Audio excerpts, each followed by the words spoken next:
নবীজির দুই বিবি উম্মে হাবিবা উম্মে সালামা রাদিয়াল্লাহু তাআলা আনহুমা, তারা দুইজন হাবশায় একটা গির্জা দেখছে। গির্জা ফিহা তাসাবির, গির্জার মধ্যে অনেকগুলা ছবি দেখছে। ছবি ফাযাকারাতা লিন-নবী সাল্লাল্লাহু আলাইহি ওয়াসাল্লাম, নবীজির দুই বিবি ব্যাপারটা আল্লাহ রাসূলের কাছে জানাইলেন, হুজুর আমরা হাবশায় একটা গির্জা দেখলাম, ইবাদতখানা দেখলাম, ইবাদতখানার মধ্যে দেখি কি ছবি মূর্তি এগুলা দেখলাম। ফাকালা রাসূলুল্লাহ সাল্লাল্লাহু আলাইহি ওয়াসাল্লাম ইন্না উলাইকা ইযা কানা ফীহিমুর রাজুলুস সালিহু ফামাতা বানাউ আলা কবরিহি মসজিদা। নবীজি বলেন এরা হলো তারা, একদল মানুষ ছিল তাদের মাঝে কোনো ভালো মানুষ যখন মারা যায়, মারা যাওয়ার পর ওই ভালো মানুষটা যেখানে কবর দেয় কবরের উপর তারা একটা সেজদার স্থান বানাইতো। নাউজুবিল্লাহ। ওয়াসাওয়ারু ফীহি তিলকাস সুওয়ার, ওই মানুষগুলা আল্লাহর ওলি মারা যাওয়ার পর কবরের উপরে একটা সেজদার স্থান বানিয়েছে, আর ওই সেজদার স্থানের ভিতরে নিচে আল্লাহর ওলির কবর, আর উপরে ওই সেজদার যেই জায়গায় দেয় সেখানে হলো আল্লাহর ওলির মূর্তি। তাহলে নিচে আল্লাহর ওলির কবর, উপরে হলো ইবাদতখানা, আর ইবাদতখানার ভিতরে আল্লাহর ওলির মূর্তি ছবি। নবীজি বললেন উলাইকা শিরারুল খালকি ইনদাল্লাহি ইয়াউমাল কিয়ামাহ, এরা হলো কিয়ামতের ময়দানে সবচেয়ে নিকৃষ্ট জাতি হবে, কিয়ামতের ময়দানে সবচেয়ে নিকৃষ্ট জীব হবে তারা, যারা আল্লাহর ওলিদের কবরের উপরে সেজদার স্থান বানায়, আবার যদি এটার মধ্যে মূর্তি বসায়, তারা হবে সবচেয়ে নিকৃষ্ট জাতি। হাদিসের কিতাব মুসনাদ আহমদ, এই কিতাবের মধ্যে আছে আন আব্দুল্লাহ ইবনে মাসউদ রাদিয়াল্লাহু তাআলা আনহু قال سمعت النبي صلى الله عليه وسلم يقول إن من شرار الناس من تدركهم الساعة وهم أحياء والذين يتخذون القبور مساجدا। রাসূলুল্লাহ সাল্লাল্লাহু আলাইহি সাল্লাম বলেন, এই পৃথিবীতে সবচেয়ে নিকৃষ্ট জাতি দুই জাতি। এক নম্বর, যারা দুনিয়াতে বেঁচে থাকা অবস্থায় কিয়ামত হবে তারা সবচেয়ে নিকৃষ্ট জাতি।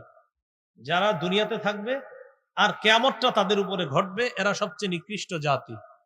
ওয়াল্লাযীনা ইয়াত্তাখিযুনাল কুবুরা মাসাজিদা, আর যারা কবরকে সেজদার স্থান বানায় তারা সবচেয়ে নিকৃষ্ট জাতি। বলেন তো, কবরকে সেজদার স্থান যারা বানায় তারা কি সবচেয়ে নিকৃষ্ট জাতি?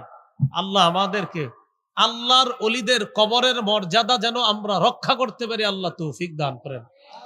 আল্লাহর ওলিদের কবরের মর্যাদা রক্ষা হবে, আল্লাহর ওলিদের কবর মাজারকে যখন শিরিক বেদাত মুক্ত করতে পারবো, গাঁজা সেবন গাঁজার আসর মুক্ত করতে পারবো, আর কবরকে কেন্দ্র করে মেলা মুক্ত যখন করতে পারবো, তখনই আল্লাহর ওলির কবরের সম্মানটা আমরা রক্ষা করতে পারবো। বুঝে ঠিক হইতেছেন তো? তাহলে রাসূল সাল্লাল্লাহু আলাইহি সাল্লাম বললেন, যারা কবরকে সেজদার স্থান বানায় তারা সবচেয়ে নিকৃষ্ট। সহিহ বুখারীর আরেকটা হাদিস শোনেন, 435 নম্বর হাদিস। এই হাদিস, আচ্ছা এই হাদিসটার আগে আরেকটা শোনাই, মুসলিম শরীফেরটা আগে বলি, এরপর বুখারীরটা বলি। সহিহ মুসলিমের একটা বর্ণনা, নবীজি ইন্তেকালের 5 দিন আগের বর্ণনা। কয়দিন আগের? বুখারীর যে হাদিসটা শোনাবো এটা হলো ইন্তেকালের দিনের হাদিস, এজন্য আগে আমরা ইন্তেকালের 5 দিন আগেরটা শুনে আসি। সহিহ মুসলিমের বর্ণনা 1075 নম্বর হাদিস, মাদ্রাসার পাঠ্যপুস্তক অনুসারে 532 নম্বর হাদিস। এই হাদিসের মধ্যে আছে ক্বালা রাসূলুল্লাহ সাল্লাল্লাহু আলাইহি ওয়াসাল্লাম, রাসূলুল্লাহ সাল্লাল্লাহু আলাইহি সাল্লাম বলেন, ইন্নী আবরাউ ইলাল্লাহ আইয়াকুনা লি মিনকুম খলিল, আমি আল্লাহর কাছে মুক্ত তোমাদের মধ্যে কোন খলিল বানানো থেকে, অন্তরঙ্গ বন্ধু বানানো থেকে আমি আল্লাহর কাছে মুক্ত, তোমাদের মধ্যে আমার কোন অন্তরঙ্গ বন্ধু নাই। ফাইন্নাল্লাহ তাআলা ক্বাদ ইত্তাখাযানি খলিলান কামা ইত্তাখাযা ইব্রাহিমা খলিলা, কারণ আল্লাহ তাআলা আমাকে যেমনি ভাবে ইব্রাহিম নবীকে তার খলিল হিসাবে গ্রহণ করেছেন, তেমনি আল্লাহ তাআলা আমাকেও ইব্রাহিম নবীর মতো তার খলিল তথা অন্তরঙ্গ বন্ধু হিসাবে গ্রহণ করেছেন। তাহলে দুই নবী খলিল, একজন ইব্রাহিম খলিলুল্লাহ, আর নবীর ইন্তেকালের 5 দিন আগে নবী জানায়া গেলেন ইব্রাহিম নবীও খলিল, আমি মুহাম্মদ সাল্লাল্লাহু আলাইহি সাল্লামও খলিল।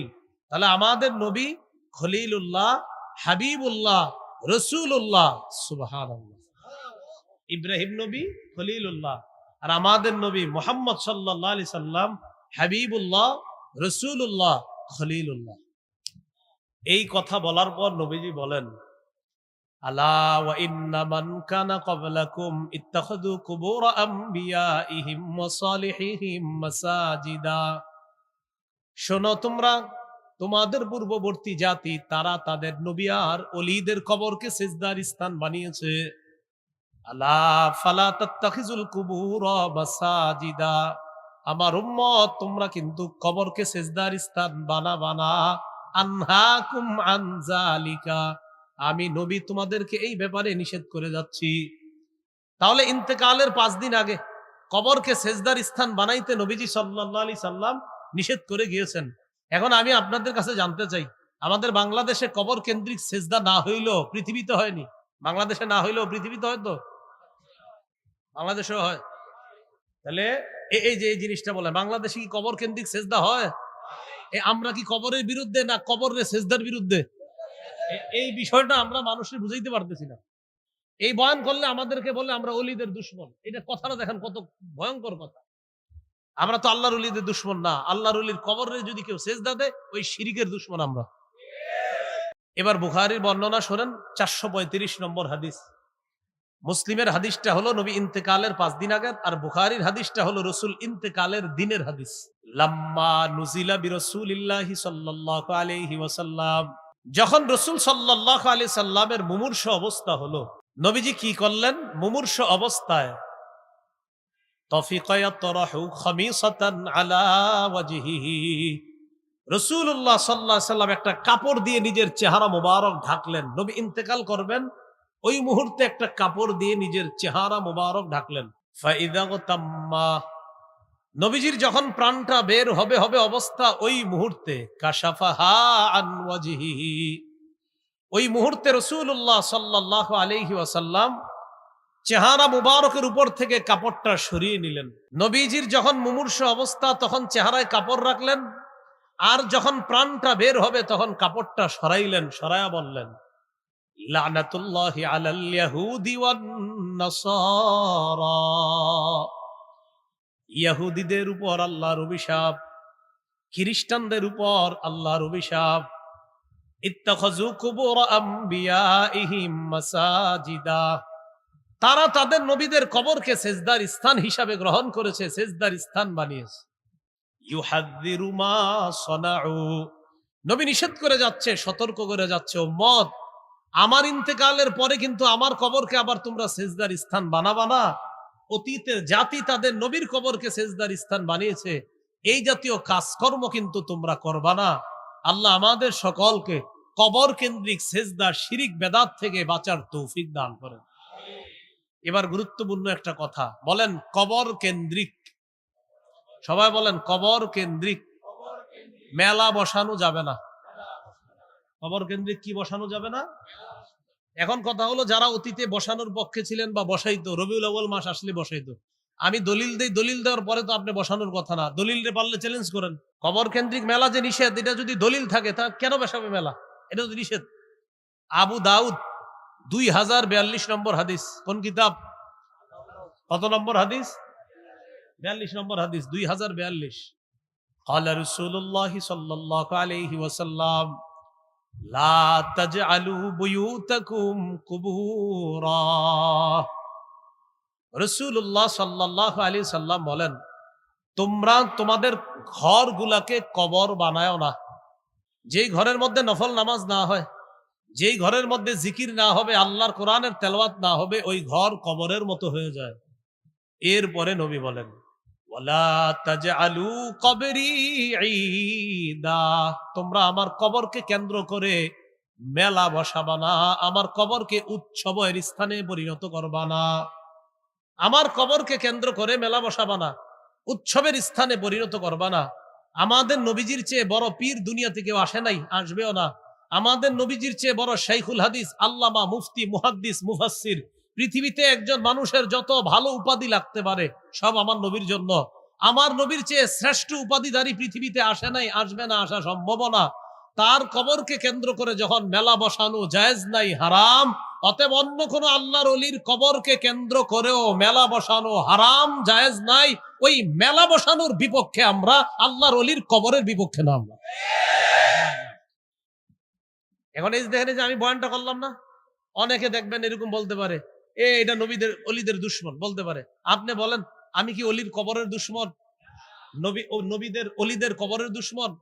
তাহলে কবর কেন্দ্র করে মেলা, কবর কেন্দ্র করে শিরিক, কবর কেন্দ্র করে বেদাত, কবর কেন্দ্র করে সেজদা, এগুলার বিরুদ্ধে আমরা আল্লাহ তাআলার কাছে দোয়া করব, আমাদের এই দেশ থেকে যেন আল্লাহ সমূলে বেদাত এবং শিরিককে আল্লাহ দূর করে দেয়। রাসূলুল্লাহ সাল্লাল্লাহু আলাইহি সাল্লাম বলেন, যদি আমাকে মহব্বত করতে চাও তো কবরকে তোমরা উৎসবের স্থানে পরিণত করবা না, বরং কি করবা?